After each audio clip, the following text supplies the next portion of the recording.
Assalamualaikum warahmatullahi wabarakatuh. Bismillahirrahmanirrahim. Alhamdulillahirabbil alamin wassalatu wassalamu ala asyrofil mursalin sayyidina Maulana Muhammadin wa ala alihi wa sahbihi asma'in amma ba'du. Sedanten kasepuhan Pondok Pesantren Hajan ingkang kula hormati, wonten Gus Zaki, wonten Pak Yasir, wonten sedanten ingkang kula hormati, wonten Gus Rozak, Mas Nadif sedanten ingkang saya hormati. Kula mungkin baru malam ini keluar setelah ibu sakit di ICU 22 hari. Tapi saya memang di rumah sakit tiap malam tuh pulang untuk ngajar pondok saya. Karena saya ngajar Syariatullah Al-Khalidah karangan Sayyid Muhammad. Kenapa saya tetap ngajar? Karena kula niku termasuk orang yang sangat berkeyakinan kalian ad-dunya mal'unun ma fiha illa zikrallahi wa ma walahu au aliman au muta'alliman. Terus untuk menghilangkan laknatullah di dunia ini hanya zikrullah, termasuk yang disebut Rasulullah SAW adalah proses belajar mengajar au aliman au muta'alliman. Terus kula niku sangat fanatik kalian yang namanya belajar. Karena niku sing kula anggap engkang ngilangi adab, ngilangi laknat. Kula beberapa kali terdikte oleh baca. Misalnya baca sistem geologi bumi. Niku zaman wonten likuifaksi teng Palu. Itu beberapa ahli geologi tanya saya, Pak Bahak, apa ada pembenarannya dalam Quran? Terus saya bilang, sampean baca ayat ini dengan kamus bahasa Arab yang dikarang orang sekuler. Atau bila perlu yang dikarang orang Kristen. Biar kamu tidak nganggep saya ini nyari kebenaran. Selama ini alhamdulillah kadang kamus munjid itu terkenalnya itu dikarang orang non-muslim. Tapi kadang itu ada hikmahnya. Hikmahnya adalah, tapi saya bukan berarti menganjurkan belajar munjid. Ini ada hikmahnya adalah, madatul kalimah itu dimaknai secara benar menurut objektivitas ilmu. Singkat cerita tak suruh nyari makna maro yamuru mauron. Jadi Allah ngendikan teng surat Tabarok, apa kamu merasa aman? Merasa aman setiap saat man fis sama ayyakhsifa bikumul ardo fa idza hiya tamur. Allah zat yang menguasai langit setiap saat bisa saja melumerkan bumi ini. Jadi melumerkan itu ya bahasa Arabnya tamur itu. Jadi Allah sudah mengingatkan bahwa potensi bumi ini memang likuifaksi karena di bawah ada magma, ada air, ada macam-macam. Kemudian potensi bumi ini juga dihantam oleh benda-benda langit. Sehingga Allah ngendikan innallaha yumsikus samawati wal ardo an tazula wala in zalata in amsakahuma min ahadim min ba'di. Jadi setiap saat mungkin meteor itu menghantam bumi, setiap saat mungkin Mars yang menghantam bumi. Sehingga kalau kita belajarnya itu geologi atau sistem galaksi, itu ketakutan kita ya pada likuifaksi, pada meteor yang jatuh, pada apa. Tapi kalau misalnya kita baca yang su'ul khotimah, ketakutan kita ya akan su'ul khotimah. Tapi terus kalau lihat berita TV corona, ya takutnya akan corona. Tapi setelah distatistikkan, misalnya belajar orang yang mati karena ngelindur, itu ya terus takut tidur, karena yang mati karena ngelindur itu juga banyak. Artinya apa? Membaca itu membentuk. Dan itu artinya belajar. Saya termasuk orang yang meskipun masih muda itu gak pati-pati mati. Ini yang membedakan saya dengan Gus Nadif PD saya kalau masalah ngadepi mati. Karena bukan berarti saya mesti soleh, mesti husnul khotimah, ya enggak. Ada istilah mati yang menyenangkan dalam diri manusia, yaitu Nabi ngendikan Allahumma ahyini maka natil hayatu khairan li wa tawaffani maka natil wafatu khairan li. Sebagian doa Allahumma ij'alil hayata ziyadatan li fi kulli khairin wal mauta rahatan li min kulli syarrin. Jadi mati itu akhir dari maksiat saya atau akhir dari potensi maksiat saya. Sehingga kata Sohibul Hikam, kamu harus percaya diri bisa selamanya tidak maksiat lagi. Orang kan tanya, masa manusia tidak bisa maksiat lagi? Ya bisa saja kamu pas toat terus mati, berarti sudah tidak bisa maksiat.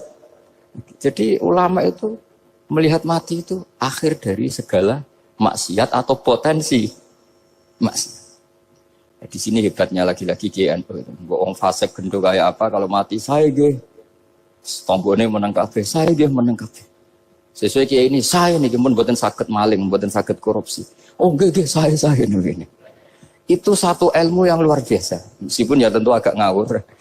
Tapi itu bagus. Secara ilmu bagus karena al-maut adalah rohatun min kulli syarr. Lagi-lagi yang menyelamatkan itu illa aliman au muta'alliman. Proses belajar mengajar. Saya baca banyak tentang halal haram dalam kitab Imam Ghazali itu, tak ulang berkali-kali. Saya tuh dulu ya gak paham, karena kitab paling susah di bab Imam Ghazali itu menurut saya kitabul halal wal haram. Termasuk bagaimana cara ngelola amwalus salatin yang terkenal korup, sementara menyumbang kamu sebagai jaizah, sebagai hadiah untuk para kiai atau untuk para guru. Itu perdebatannya ulama itu macam-macam. Ada yang bilang haram karena itu potensi haram atau memang benar-benar haram. Ada yang bilang boleh karena kalau yang pakai kamu untuk kebaikan, kali dipakai mereka ruwet. Kebetulan yang partai ini lebih besar Mas Nadif. Ya alhamdulillah. Terus dikiaskan sama ghanimah. Lagi-lagi karena baca, saya itu pernah ditanya seorang dosen di Jogja. Gus, saya ini muslim mulai kecil dan saya peneliti, saya pernah sekolah di mana-mana. Yang ganjil dari saya tentang Islam itu satu, yaitu ghanimah.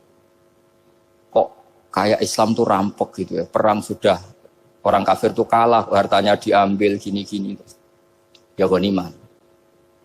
Terus saya memberi analogi, kalau ada garong ke kamu, bawa senpi, bawa pedang, terus kamu mengalahkan garong itu, alat-alat itu kamu kembalikan apa kamu sita? Ya saya sita, nanti dipakai garong lagi. Ya kira-kira seperti itu. Kalau dikembalikan ke orang kafir berarti menjadi kekuatan kekafiran lagi. Dan itu harbi. Dia baru nerima. Lagi-lagi ini barokahnya baca. Makanya saya diminta sama sini, ya saya tentu faktor hormat. Karena bapak saya memang dulu ngaji sama Badullah. Mbah saya itu terkenal wali, yang bapaknya bapak. Itu kalau kesini nyifati Badullah satu. Nur disitu mondok gini, itu enggak apa-apa. Pondok elek lah, kiaimu wali. Zaman itu bapak itu di kamar kursi ya masih ada kakinya. Saya dulu sering dijak ke sini sama bapak. Jadi bahasa itu terkenal wali dulu. Jadi bahasa itu tirakat terus sampai kapundhut itu poso terus. Kebetulan cucunya agak niru. Saya tidak niru itu karena itu Gus Zaki. Memang disuruh tidak niru. Kata mbak saya, kira usah tirakat, terus tak tirakati aku. Gitu. Jadi saya, Mbah Mun juga gitu. Kowe haram tirakat, terus tak tirakati aku. Saya senang sekali. Tapi tua-tua kok mikir putu. Nah, terus nirakati putuku sopo. Jadi mulai jadi kiai betul Mas Nadif, saya ini sudah mulai mikir putu. Karena saya ini termasuk orang yang kecelok alim yang enggak banyak orang menghormati karena sudah diramal sama mbah-mbah. Di dulu mbah saya Mbah Nur Sam itu kakak saya itu SMP SMA, kakak saya yang kedua juga SMP SMA. Mbah saya itu Mbah Nur Sam itu yang nganterkan bapak ketika mondok sini itu, yang ikrar karo Badullah wali Mbah Nur Sam, ahli tirakat, ahli puasa. Itu bilang, Nur, anak sing iki aja pondok, aja sekolahno. Sumben sing ngalim ku anak sing iki. Ketika saya hampir tamat SD sama mbah saya Tuban, mbah saya Narukan juga di Sabdo begitu. Singkat cerita sama Mondok Sarang. Mondok Sarang pertama langsung dikenal Mbah Mun, wong anak kiai jadi langsung dikenal. Didoni macam-macam terus jadi wong alim juga ada yang ngelem. Biasa aja untuk dengan yang sepuh-sepuh. Ya sebenarnya agak kecewa, ya, saya inginnya kan dianggap prestasi gitu, ternyata dianggap doanya orang-orang sepuh. Ya, makanya kalau ini kita memiliki ya rodok, ya syukurlah sama Bang Mutamakin sama semuanya, karena tadi, kenapa saya harus cerita ini? Quran sendiri mengakui bahwa orang soleh itu diantara aturannya adalah dzurriyyatam ba'duha min ba'd.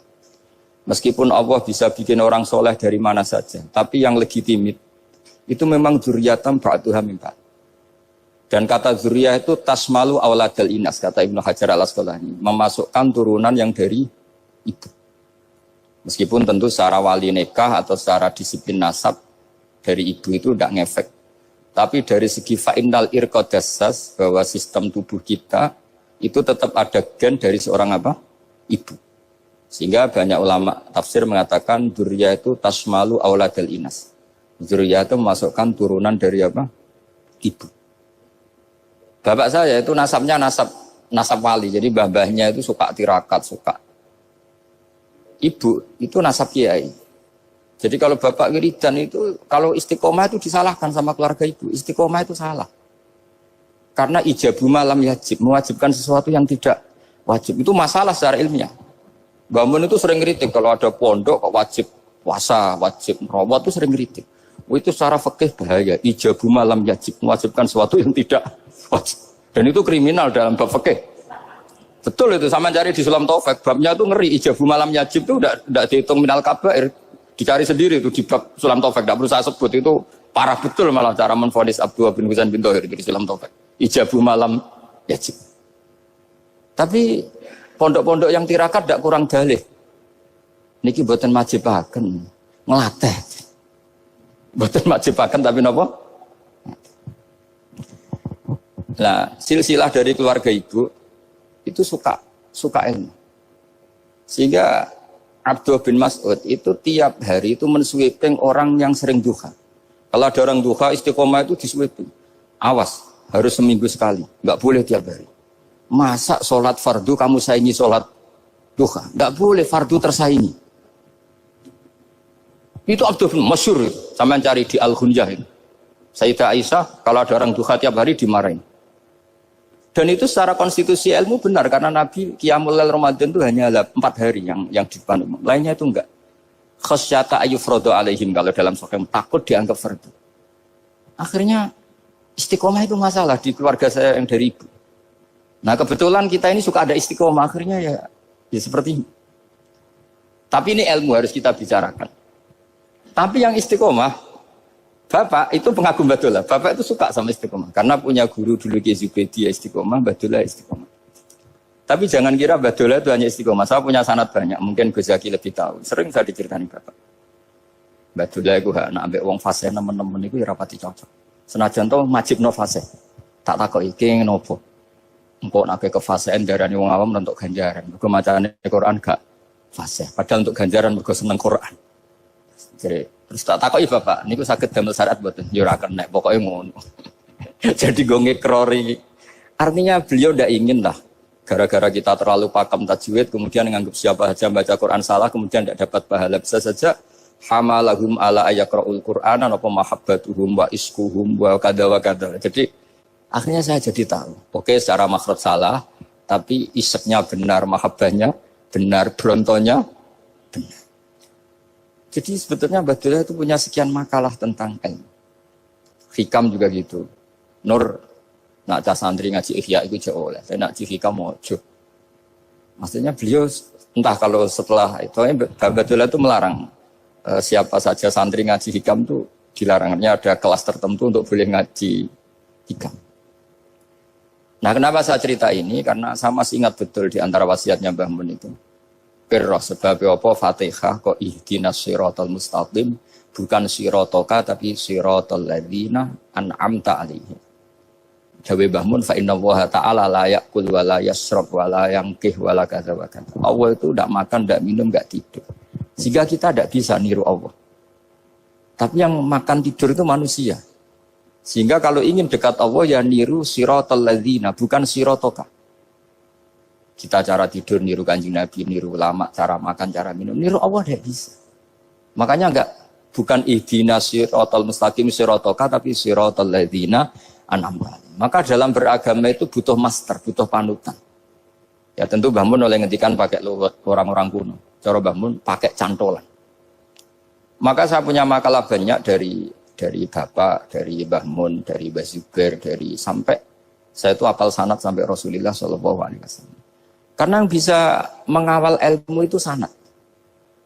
Termasuk saya di sini bawa kitab Ar-Risalah Al-Qusairiyah. Nanti saya baca beberapa panutan kita. Di sini ada Abdul Qasim Al-Junaidi, ada Abu Yazid Al-Bustami, ada banyak ulama yang ditulis Ar-Risalah Al-Qusairiyah. Dan itu yang membentuk Imam Ghazali, kitab Ar-Risalah Al-Qusairiyah. Tapi sekarang kita ini tidak belajar lagi tentang tasawuf. Tasawuf itu Abdul Qasim Al-Junaidi jadi wali itu bukan wiridannya terlalu banyak, enggak. Beliau pernah bikin satu kalimat yang menjadikan Allah itu ridho. Kalimatnya begini, kalau malam beliau wiridan gini, ya Allah, kenapa engkau ngasih rezeki saya, padahal engkau tidak butuh saya. Kalimatnya sederhana.